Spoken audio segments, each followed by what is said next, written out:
The impudence, the audacity, the unmitigated gall of those knuckleheads of liberty podcasters, daring to voice opinions outside the mainstream of accepted thought. Listen if you dare. It's angry, it's funny, it's even sometimes sad, but it's always based on freedom and justice, as you will see. Here's our host, Jason McPhee. Welcome to the Knuckleheads of Liberty. We're coming at you on January 23rd, 2023. So this is the beginning of school choice week. So we wanted to have another show that's focused on topics of education this week and some of the problems we see going on in them. So let me introduce you to our panel. In our upper left-hand corner, we have Leon, the word Brathwaite, last word in Liberty. He is a retired engineer in the state of California.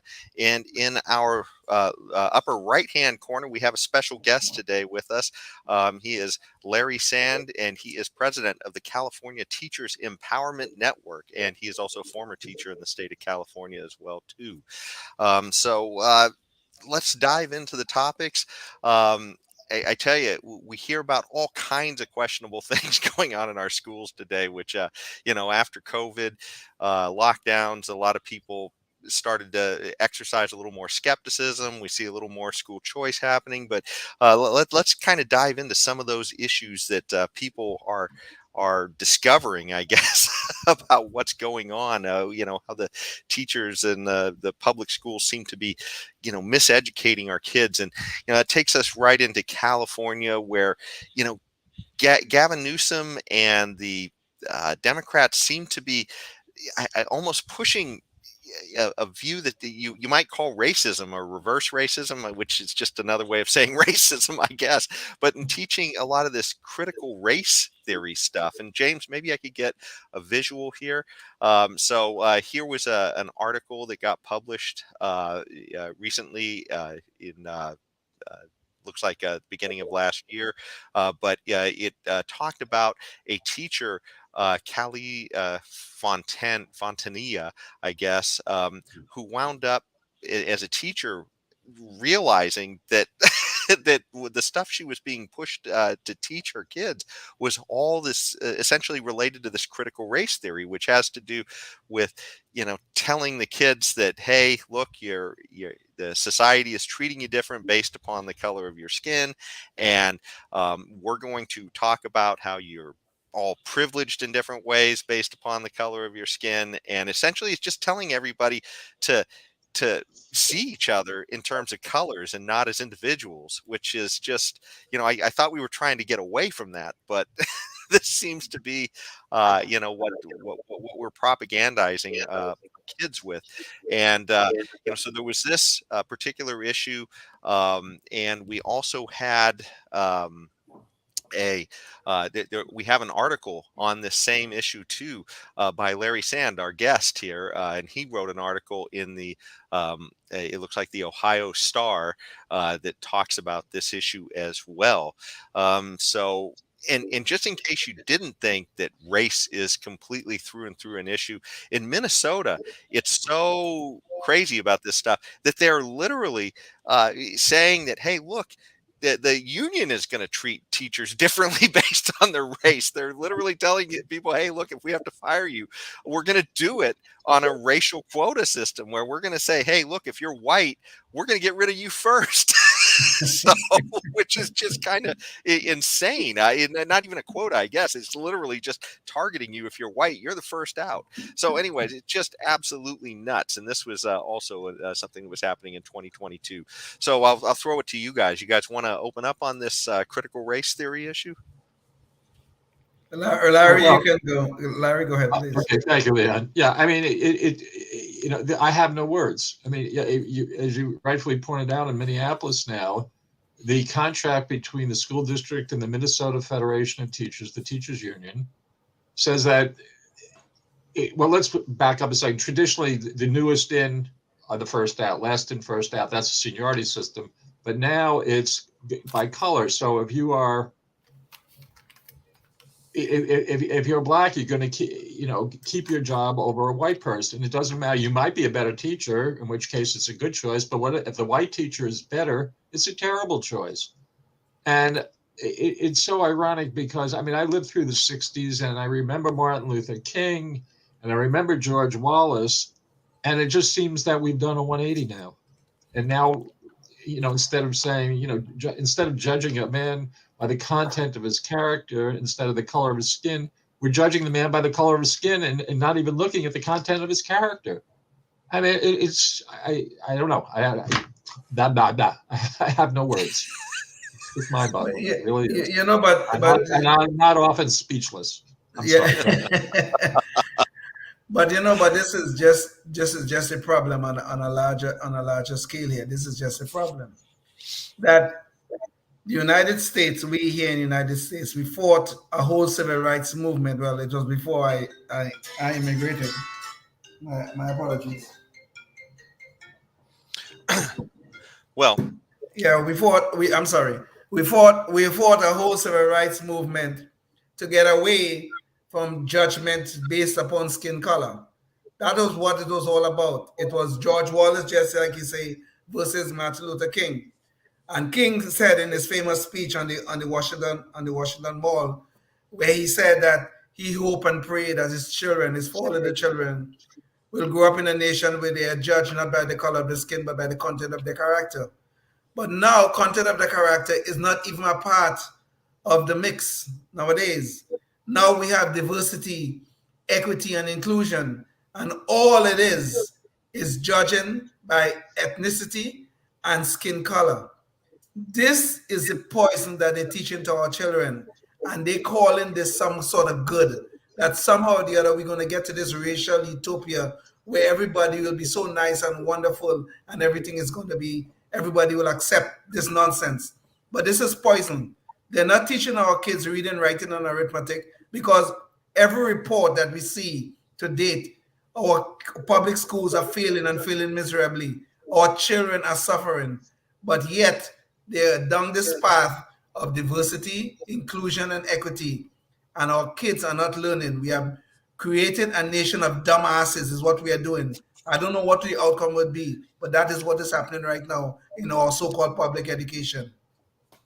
Yeah, I agree. Dumbasses and controlled by, those in power, which are even more dangerous because it's clearly a political thing. I mean, when you read that, a little white 5-year-old kindergartner is taught that he's an oppressor and he's oppressing his little 5-year-old black friend. I mean, this is disgusting. I mean, it's just god awful, and parents need to rise up and just say, no, you can't do that. And some are. I mean, the movement is happening, but it's slow. People are catching on, but it's slow, and it needs to go faster. Yeah, and this is my problem. That the movement is. You're right. I mean, we saw what is going on in we are seeing, I should say, what is going on in Loudoun County, Virginia, where that movement is beginning to bear some fruit. I think the governor of Virginia was elected because of these issues that are arising and because of parents' outrage at some of the things that were going on in the schools. The problem I have is that it's not happening fast enough. Too many kids have been lost because of this poison that is ongoing in the schools, and no one is teaching our children reading, writing, arithmetic, and critical thinking. None of that is going on. Well, too much of the wrong things are going on in the schools, and too little of the right things are going on in the schools, and our kids are suffering as a result. Yeah, well, Leon brought up Virginia, and Glenn Youngkin essentially won because he was a parent. He was the parent candidate. Terry McAuliffe said something like, I don't remember the exact quote, but he sort of disrespected parents in a way. He did, yes. And a very clumsy statement, and that cost him big time. And Youngkin rightfully jumped on that and eventually won the election as governor. Yeah, it was something to he that. said, McAuliffe said that parents have no right to be interfering with the curriculum of the schools. Yes. Yeah. Imagine that. Well, that was a stupid thing he said. He paid the price. You know, Well, he didn't did. win. He did. But you could see the arrogance of these people. Okay, taxpayers are paying their salary. Okay, and these are our kids we are talking about, the same taxpayers who are paying these people's salary, and yet he's trying to tell us that we as parents, well, I mean, this is in Virginia. I don't live there. Don't have a right to know what curriculum our kids are facing in the schools that we are paying for. This is unbelievable. You know, And then you're arrogance is right, a we're great paying word. for it. Arrogance is a great word, and there was a movie recently called "Whose Children Are They," which gets into this issue, and it's sort of like, you know, the schools think these kids are their children, and which is a very dangerous mindset. Yes. There's even a Yes. famous quote from a teacher, you know, "I'm your mom now," like when you're not at home, I'm your mother, and that should scare the you know what out of every parent in the country. Yes. That attitude is frightening. Yeah, yeah.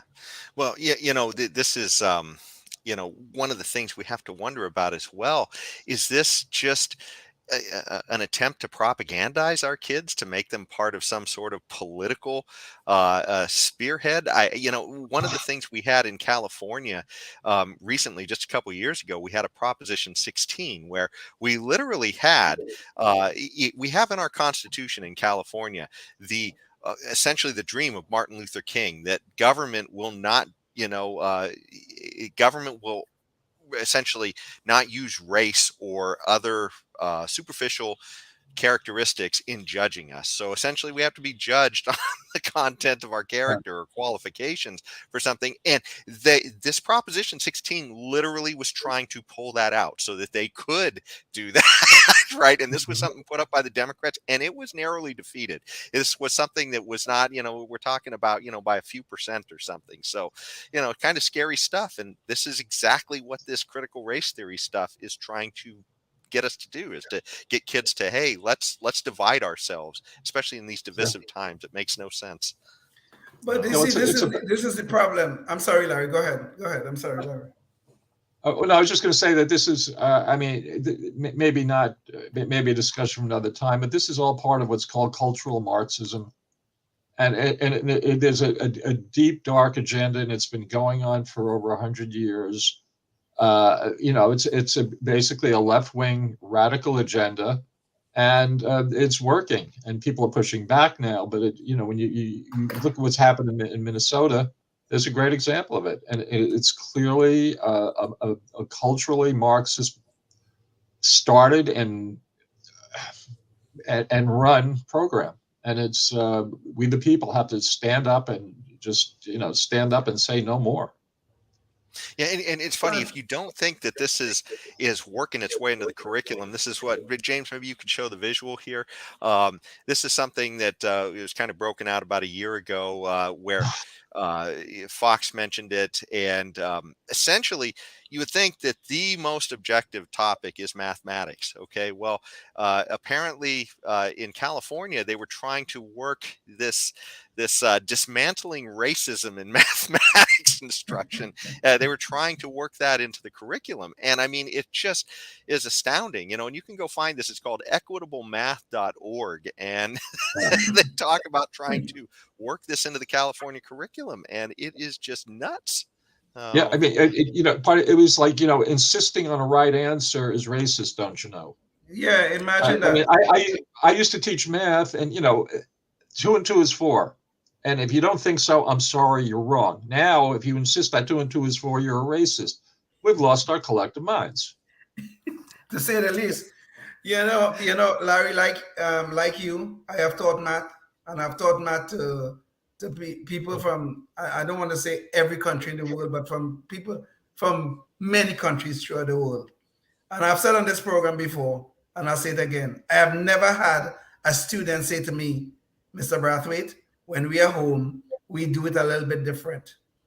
Math is a universal language in every culture, in every ethnic background. Math is universal in every country. Calculus is the same whether you're in Trinidad, where I came from, or in the United States, where I now live. Math is the same. It's the very same thing. But yet we have these people who are now telling us it is not character, It is not conduct. It's not competence. Those things are not important. It's just your skin color. And if you are black, you cannot learn mathematics because you're an oppressed victim. So I always say to people, let me tell you something. I was 14 years old when I started to learn calculus, and I did not dare go home and tell my father, Dad, I cannot learn calculus because I'm black. I should have tried that. My ass probably would have been still been burning from what he would have done to me. Okay? But no, my father was a good father. Don't misunderstand me, but he was a very well knowledgeable man enough to know that I needed to be educated. And I was. I became an engineer. But this is the nonsense that they're poisoning our kids with. That, because you're oppressed, because you're a victim, you cannot learn. Look at what Jaime Escalante did in East Los Angeles with those kids. Look at what he did and accomplished. It was amazing and beautiful. But yet we have these idiots, these diversity, equity, and inclusion idiots trying to tell us that should not be happening. God help us. That's a great stories, Leon. And you brought up Jaime Escalante. I mean, for those of you who don't know, he was, I think he was Bolivian. And he didn't go for the small class stuff. He had huge classes, and his kids just did so well on the standardized test. They did so well that they thought the kids were cheating. Right. That he was cheating. And so they took the test again under very strict circumstances. They got the same scores. He wasn't cheating. He was just a fabulous teacher. And he was just drummed out of the district because he didn't believe the class size nonsense. Oh, we need 16 kids in a class. They won't learn. And he knew that was garbage. Also, just one add about this pathway to equitable math instruction. There was a lot of pushback, and the math standards have not been settled yet. I mean, we're undergoing a war here in California, over the proper standards, and they will be decided at some point this year, supposedly, allegedly, maybe. Yeah. Well, this is the crazy thing, though. There's real consequences to this stuff. I mean, and when we brought in to the topic of Jaime Escalante, and by the way, for our viewers, check out a movie. It's called Stand and Deliver. If you want to hear a little more about that, wonderful movie. But and that was about a focus of him trying to teach calculus to kids that the school district said could not learn calculus because they said they were not capable. And by breaking the chains, he actually showed they were capable, and you guys just are failing in your job to reach these kids. But aside from the actual consequences of this stuff, is that this focus on race is causing us to lose the race on getting these kids to success. I mean, maybe James, I could pull up the visual here. Larry has a article here on the front page mag where he talks about this focus on some of the CRT and the recent terrible testing scores that we've had throughout the country on some of this stuff, and certainly in California as well. But another thing that ties into all this as well with these metrics is in California, we're literally pulling away the SAT scores as a standardization because the kids are doing poorly enough that they're not liking the way the results are, that they're just saying, okay, well, we're going to measure at change the finish line because we don't like how the metrics are showing how the kids are performing. And, so this is something that happened a few years ago. But, just on this race issue, and since Leon was talking about it as well, if it were true that, these tests were so biased and so terrible, why is it that the foreign students come in to the UC system and they beat us in our own SATs on math? It's just insane, and yet we're gonna focus on race and say that that's the problem. Absolutely nuts. And it's only certain races because I think, as we all know, the Asians are, when you're talking about ethnic groups, are the highest performers, and they are people of color, as far as I know. And usually, when you start getting in with race-based admissions to colleges or whatever, or wherever, it's other people of color, Asians, who suffer the most. And that's why they're fighting back now against this, because they realize they're getting screwed. Not to put too fine a point on it, they're getting screwed. Well, there's a Supreme Court case involving Harvard University and the University of North Carolina that is presently before the courts. And hopefully they will dismantle some of this damn nonsense. I hope. I don't know if it will, how far reaching it will be, but I hope it will dismantle some of this damn nonsense. It is really, I mean, I am serious when I say this. They are doing nothing but trying to create a nation of dumbasses controlled by the left wing of our country. That's what they're trying to do. Yep. I have nothing to add. That's about it. And just in the two cases, which Leon's right, University of North Carolina and Harvard will be heard sometime this year, so it could be in June, not until June till we hear. But this could go a long way towards changing the way things are done now in colleges. Yes, God, I hope so. I really do. Well, the sad thing is too, it takes our focus away from what the real problems are in education, and instead divides us, and then sets us on a problem that is not there, and focuses all our energy to sit there and fight about race, when instead we should be looking to competition to help us figure out what the real problems are in education, not just sit there and tear ourselves apart about race. So it's just absolutely awful. Well, on another note, it's not just race that the schools are sort of misdirecting our kids on. They also seem to have this weird fixation on focusing us on gender, I guess, as well in the schools, which is kind of crazy. I mean, when I was a kid, sex ed was the big thing, and the idea that they were going to tell us a little bit about sex when we got to our 8th grade or high school or whatever, that was always something to giggle about. Well, now, James, maybe you could show the visual here.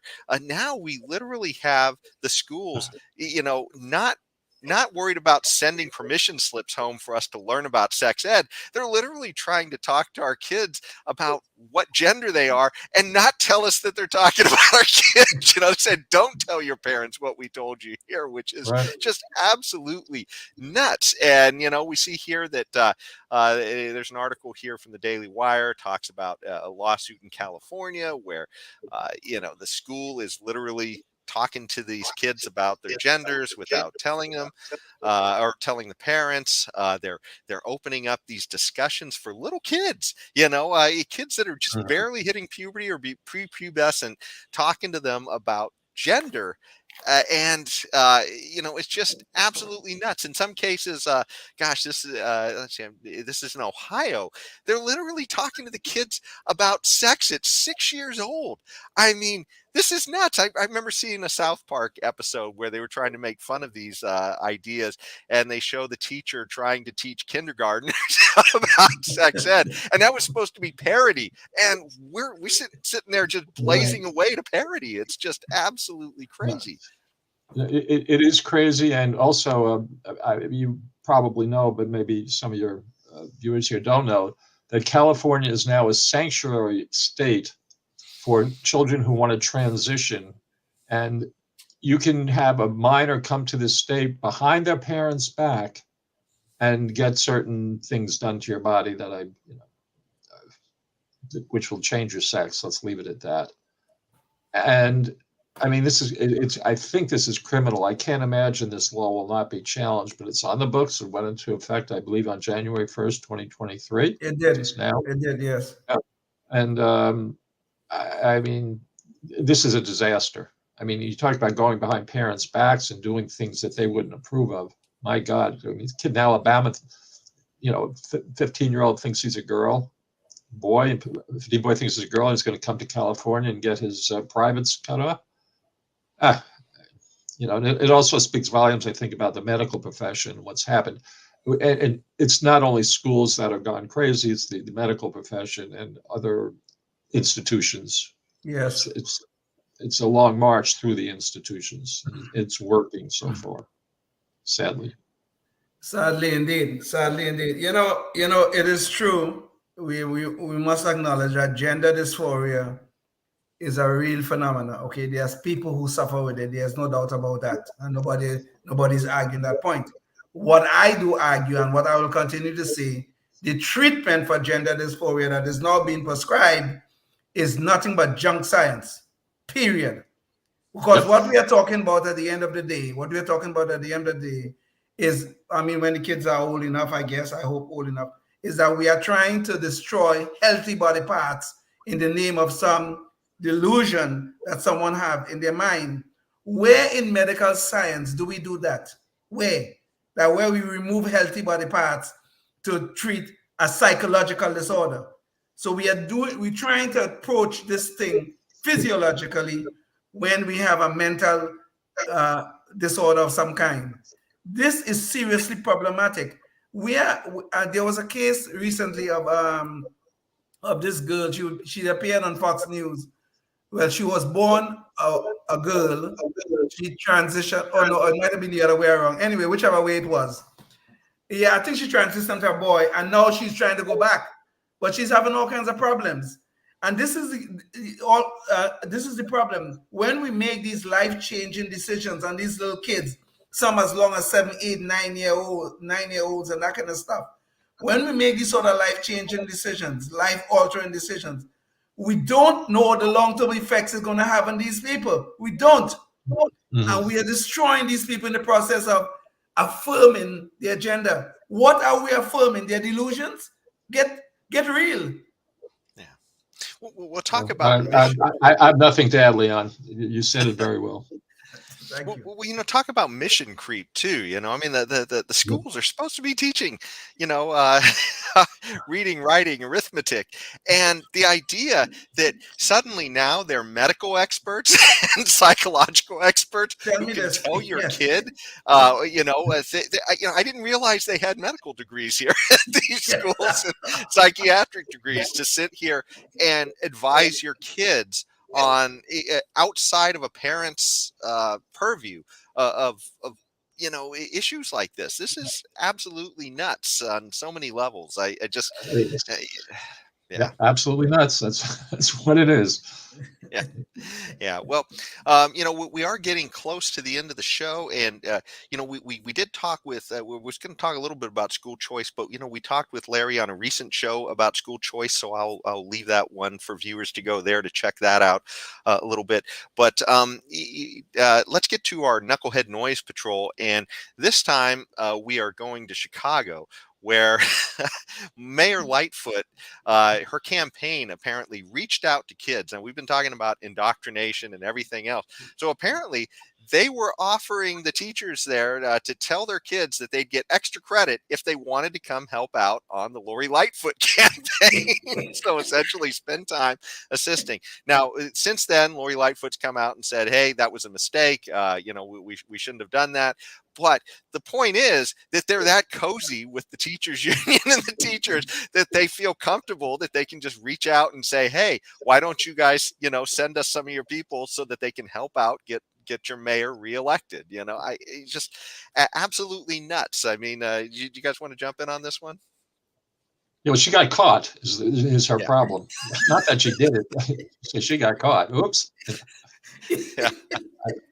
Yeah, you never notice that whenever these politicians get caught with their nonsense, with their illegal conduct, you never notice they always blame some innocent staffer. Oh, it was the staffer. I had nothing to do with that, Right. I had absolutely nothing to do with that. This good person, I would never do anything like that. It was that little stupid staffer that did it. But you know what? Yeah. The staffer didn't get fired for this. Okay? And no staffer ever get fired. They always blame the staffer. Oh, this low-level staff person who didn't know our procedures and protocols. That is how this letter went out. When we damn well know Lori Lightfoot and the teachers union sat around and talked about this before they did it. God, these people are really something. They're so corrupt, it's unbelievable. Yeah. It's just awful, but this is sort of the state of our current public schools. So hopefully we can, get people out there spreading the word like Larry, that this is something we really need to change it. And by the way, as we end the show, I wanted to bring up Larry's website real quick, his California Teachers Empowerment Network. Larry, did you have any final thoughts you wanted to mention about that, or direct anybody to go and look at any of this stuff?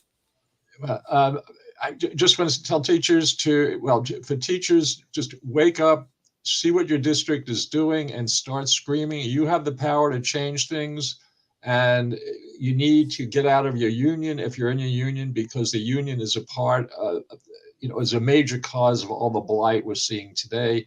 And for parents, wake up, talk to your kids every day when they come home from school, every day, and find out what they're learning. And that's if they must go to a public school, you must talk to them daily. Yes. Yeah. Great. That sounds like great words of wisdom from Larry. You can also check out, he has a Twitter page where he posts a lot of these articles, and I think articles that he gets published in other publications as well. And if you want to hear, we had a discussion, an interview with Larry on another show, and you can go out and find out more about him from that show as well. But thanks so much again, Larry, for joining us today. And thanks to our audience for joining us as well. And until the next one, stay free. Larry, thank you. Yes, indeed, Jason. Thank you, Jason. Thank you, Leon. It's been a pleasure being with both of you. Indeed. Life, liberty, and the pursuit of happiness, always and forever. Thank you for listening to the Knuckleheads of Liberty podcast. Find us on Facebook, Rumble, YouTube, your favorite podcast network, and at knuckleheadsofliberty.com.